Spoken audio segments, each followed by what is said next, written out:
Hello everyone, and welcome back to Acupuncture is My Life. Now, I got an interesting question from Jenna from the UK, and it's interesting because it's aligned with concerns I'm facing here at one of the clinics in New York City. And that's how children are coping with this pandemic. You know, the effects this pandemic has had on children. Now, with regard to Jenna, you know, she'd asked, can acupuncture help with the psyche of children and the negative effects that this pandemic has had on children? And yes, definitely. And she wanted me to bring it up over a podcast. And again, I'll reiterate, if you'd like for me to discuss, or one of my colleagues to discuss a particular subject, or you have a question you'd like answered over a podcast, just download the app from the Google Play Store and the Acupuncture is My Life app, and we'll gladly do it. We'll gladly bring it up. Now, when I said, you know, it's interesting as to how it was aligned to what we're seeing in one of the clinics in New York City, one of the Acupuncture is My Life clinics, is because I've had several parents bring their children, preteens, few teenagers, and some even younger than the preteen, you know, between the ages of like 7 and 10. But there's been a recent spurt or influx of patients coming in that are young, being brought in by their parents that are concerned with regard to behavioral patterns, depression, because juvenile suicide globally is spilling over.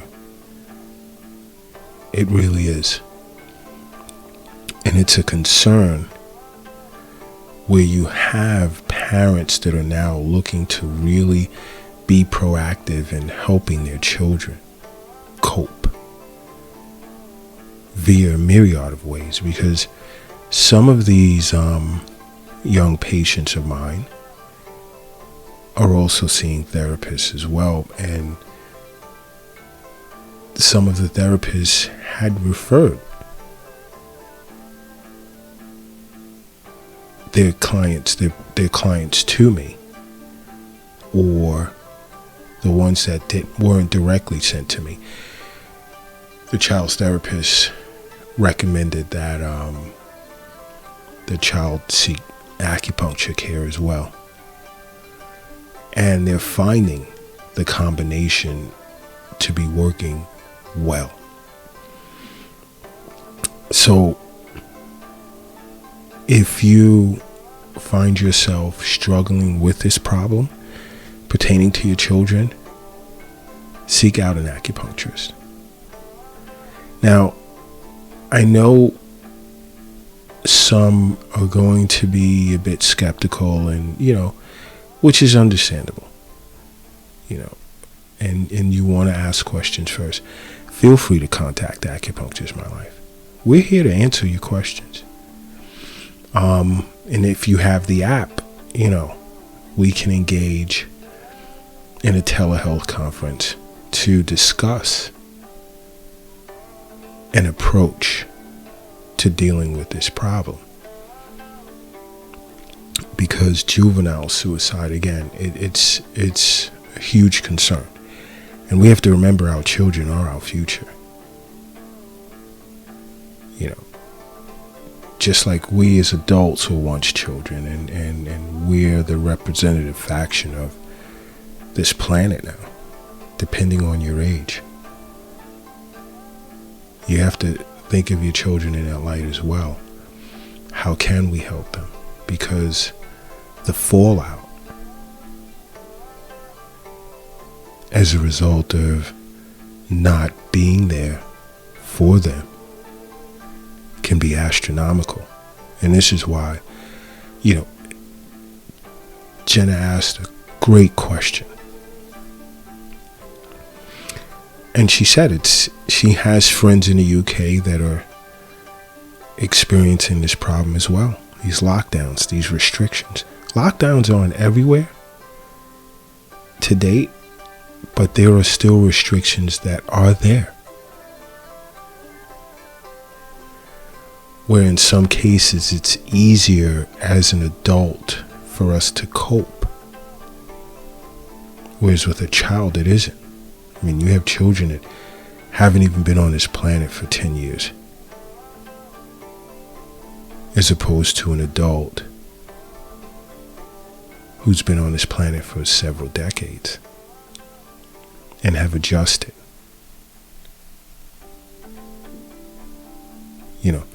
So there's certain stimuli that's requisite for sanity, for adaptability, for growth, that when that's taken away from a child, it negatively impacts their future. This is why it's important to be proactive for your children. And I know, again, I know there are parents out there globally that don't know how to address this. They don't know how to approach this problem.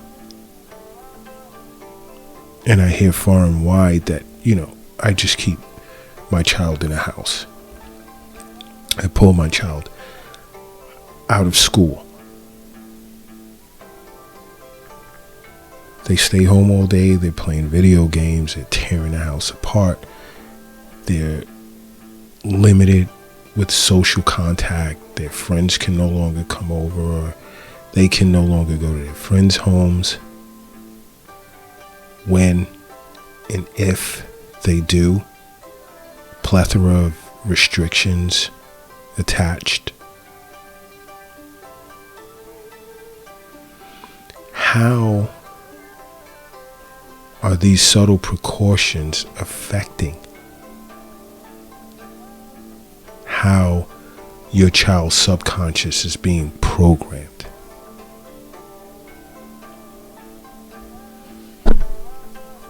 And acupuncturists, and as an acupuncturist,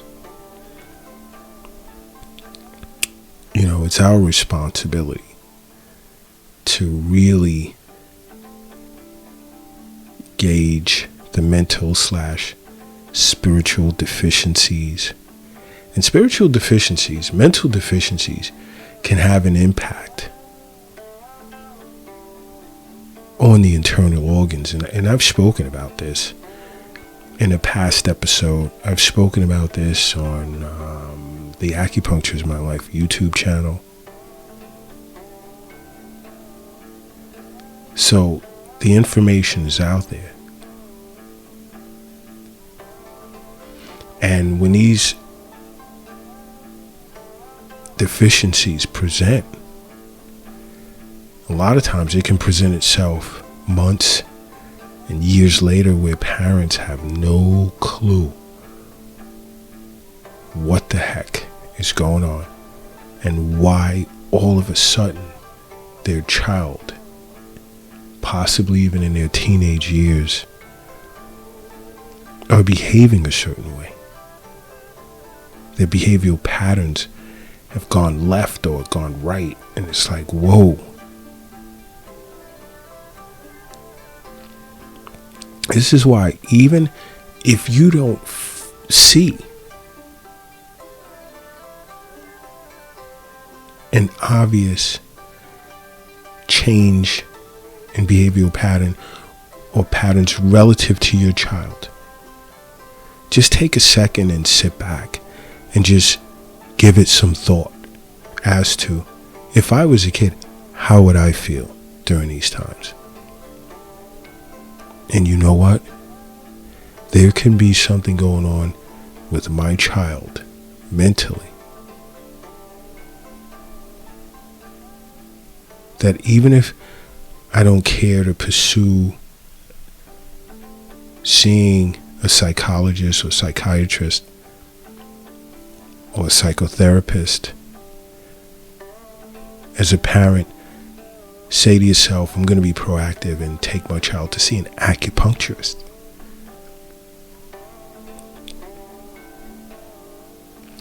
Because,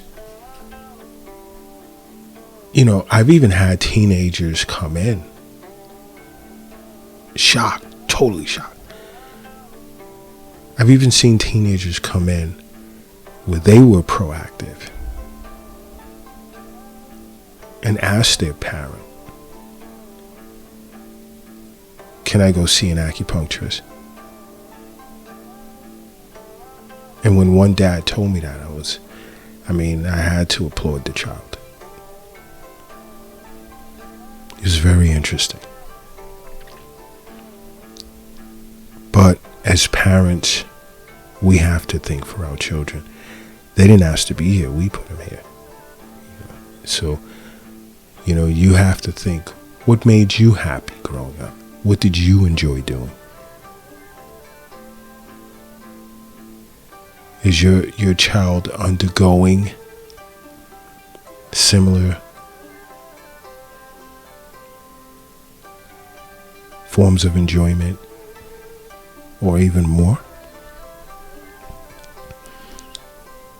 If you notice stagnant behavior, that can be a sign. You don't want this to escalate. Take your child to see an acupuncturist. There's so much, because that particular organ, like the heart, houses the mind, is responsible for your shin. And having a balanced and well-nourished shin, super important, because the shin governs all of the other mental and spiritual aspects of the body.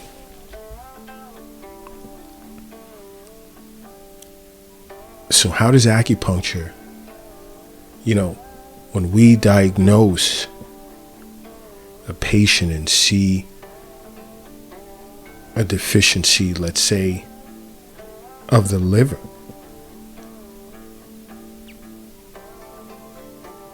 how do we tie that to the ethereal soul of the liver, or the lungs, shortness of breath, things of that nature, to the corporeal soul of the lung, to the ura of the spleen and the kidney? A child's mental being off can no doubt affect their internal organs. And there are ways in which we as acupuncturists are trained to pick this up.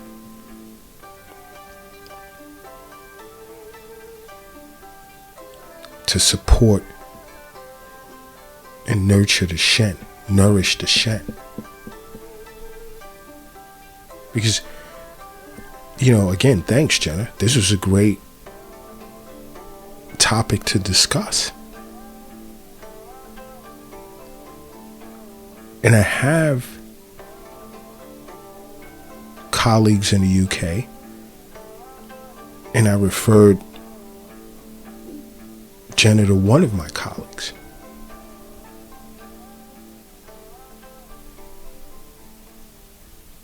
And she was excited about that. But this is why I say, it doesn't matter where you are around the planet. We have associates, affiliates, colleagues all over this globe, 7 different continents. So it's not everywhere. I can't be absolute.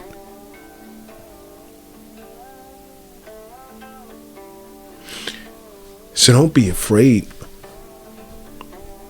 to contact acupuncturists in my life. And this is why I reiterate, and I recommend, just get the app. We can talk.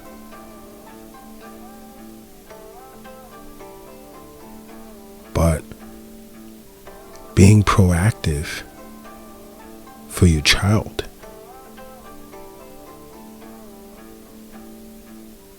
super, super, super important. You either pay now or you pay later. And when it comes to your child, you damn sure don't want to pay later. Trust me. Because that debt can exceed boundaries that you can just never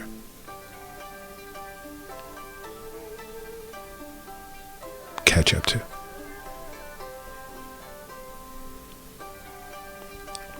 It's serious. It's that serious.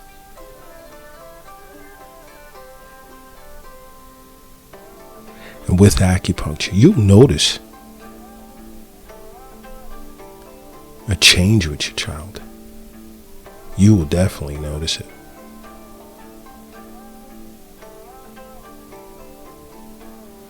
Because one thing you do sort of want to avoid is, medicating your child. Putting your child on antipsychotics. Now, I'm not speaking out against it, but if you address the problem early enough, you may be able to avoid that. I mean, I'm sure in some cases it is necessary.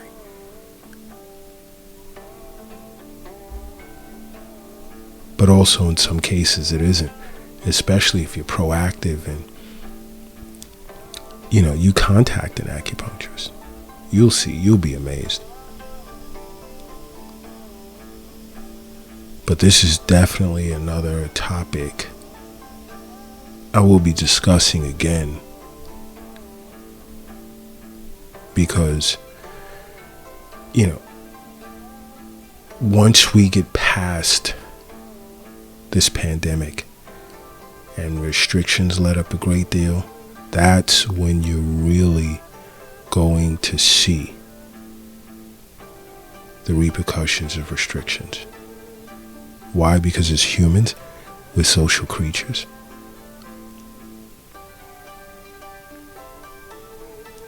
As adults, we're more equipped to bounce back from this as opposed to a child having to bounce back. They have no clue. I mean, no clue.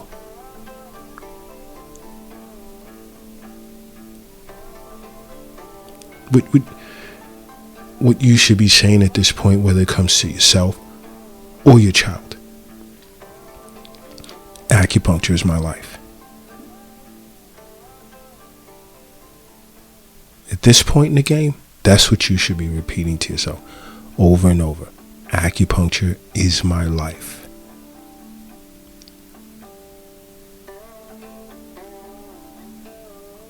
But don't be afraid to contact an acupuncturist. And I know it was cute because Jenna, one of the things she had discussed was, I don't know how he'll take to the needles. Now, these aren't hypodermic needles. Very thin, hair-like. Most children don't feel it. I mean, kids more so scare the shit out of me when I'm treating them than vice versa. Why? Because more times than not, when the needles are inserted, there's this look and sense of amazement, like, Mom or at Dad, it didn't really hurt. And within 2 minutes, they're ready to move around, play with the parent, or reach for things that they see in the treatment room, things of that nature. So it's pretty interesting how the actual therapist becomes more concerned. And then the job is for the mom to keep your child relaxed. And then a lot of them, they fall asleep and they wake up when I'm taking the needles out, and it's like they're amazed. Kids are beautiful when they're walking out of the treatment room and out of the clinic. Some of them walk out with this demeanor like, I'm awesome. I had a few needles in me for a few minutes and no problem.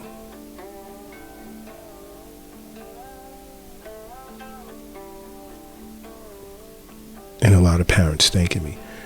But it's not about me. It's not about the parent. It's about the child. Consider acupuncture. Be proactive for your child.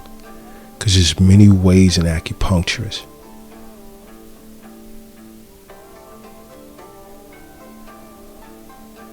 can help your child mentally. So until next time, remember, acupuncture is my life. What's yours?